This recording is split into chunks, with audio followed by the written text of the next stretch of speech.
Hello viewers, আসসালামু আলাইকুম। আশা করছি সবাই ভালো আছেন। আপনাদেরকে অসংখ্য ধন্যবাদ। বিশেষ করে আপনাদের রেসপন্স আমাকে এত বেশি মুগ্ধ করেছে। আমি যখন কিছুদিন আগে ইউটিউব চ্যানেলটি নিয়ে কাজ করা শুরু করেছিলাম, তখন আসলে আমি কল্পনাও করি নাই যে এতটা ইতিবাচক সাড়া আপনাদের কাছ থেকে পাবো। অসংখ্য ধন্যবাদ। আশা করছি সবসময় আমাদের চ্যানেলের সাথেই থাকবেন। আজকে আমি কথা বলবো প্রাইভেট পার্টের বিষয় নিয়ে।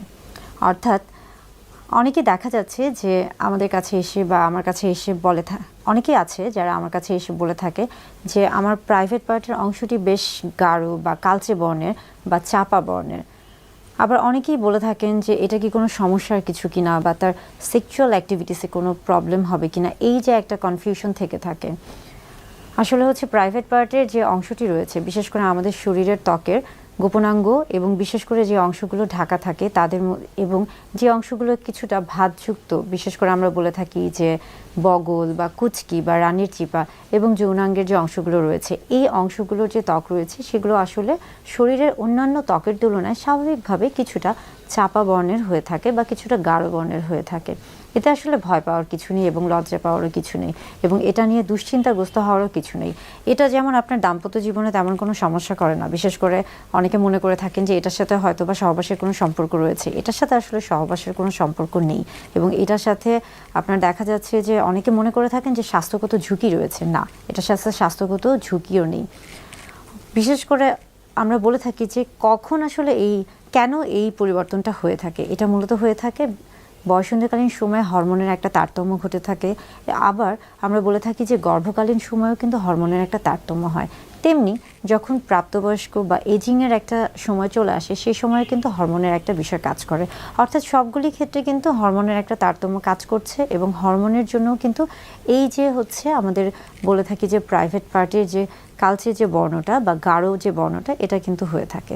আবার খেয়াল করে দেখেন যে আমাদেরকে কিন্তু প্রতিদিনই অর্থাৎ নিয়মিত অনেক বেশি হচ্ছে কাজ করতে হচ্ছে এবং স্বাভাবিকভাবে সেক্ষেত্রে কিন্তু আমাদের শরীরের বিভিন্ন অংশ কিন্তু ঘর্ষণের একটা তৈরি হচ্ছে। বিশেষ করে আমরা যখন আবার বলছি যে আমরা যখন বগলের কথা বলছি বা আমরা যখন কুচকির কথা বলছি, সেই অংশগুলো কিন্তু সবসময় একটা ফ্রিকশন হচ্ছে। এর ফলেও কিন্তু সেই অংশগুলো কিছুটা গাঢ় বর্ণের হয়ে থাকে। আবার একইভাবে যখন বলে থাকি যে যখন সেক্সুয়াল অ্যারাউজ অর্থাৎ যৌন উত্তেজনা কাজ করে, সেই সময় কি হয়ে থাকে, সেই সময় মূলত যৌনাঙ্গে বেশ কিছু রক্তপ্রবাহ বেড়ে যায় বা রক্তপ্রবাহ স্বাভাবিকভাবে বেড়ে যায় এবং তখনও কিন্তু সেই ক্ষেত্রে সেই অংশের বর্ণ কিছুটা গাঢ় বর্ণের হয়ে থাকে। অর্থাৎ প্রাইভেট পার্টের যে রঙটি রয়েছে সেটা যদি চাপা বর্ণের হয়ে থাকে, এটাতে ভয় পাওয়ার কিছু নেই। তবে অনেকেই করে থাকেন যে সেখানে হচ্ছে ব্লিচ করতে চান বা অনেকে ব্লিচ করান, কিংবা অনেকে বলে থাকেন যে বিশেষ কিছু প্রসাধনী তিনি ব্যবহার করছেন সেই জায়গাগুলোকে হচ্ছে ফর্সা করার জন্য অথবা সেই জায়গাকে কিছুটা উজ্জ্বল করার জন্য। আসলে এগুলো কোনো কিছুই খুব একটা দরকার হয়ে থাকে না। আপনি যখন এই ধরনের কোনো একটা পদ্ধতিতে যাবেন, সেই পদ্ধতিটি যদি আপনার ত্বকের জন্য মানানসই না হয়ে থাকে, তাহলে সেই ক্ষেত্রে দেখা যাচ্ছে যে আপনার সেই জায়গার যে ত্বকটি রয়েছে সেটা কিন্তু পুড়ে যেতে পারে, জ্বালা পোড়া হতে পারে, অস্বস্তি হতে পারে। সেই ক্ষেত্রে কিন্তু হিতে বিপরীত হতে পারে।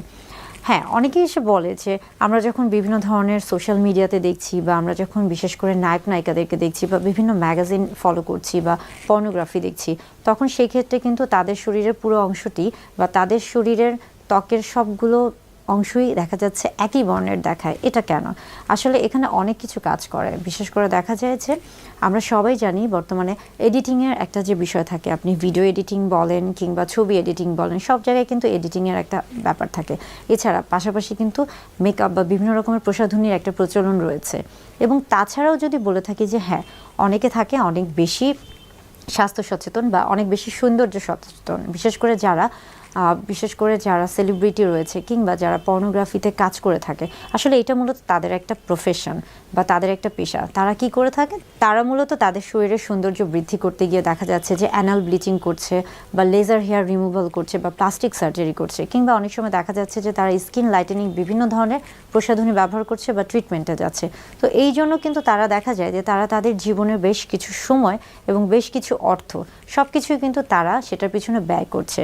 তো এটা আসলে যাদের প্রফেশন তাদের জন্য ঠিক আছে, কিন্তু স্বাভাবিক মানুষদের ক্ষেত্রে আসলে এটা নিয়ে খুব বেশি সংকোচ বোধ করারও কিছু নেই, লজ্জা পাওয়ারও কিছু নেই বা দুশ্চিন্তারও কিছু নেই, বরং এটা খুবই স্বাভাবিক একটি প্রক্রিয়া।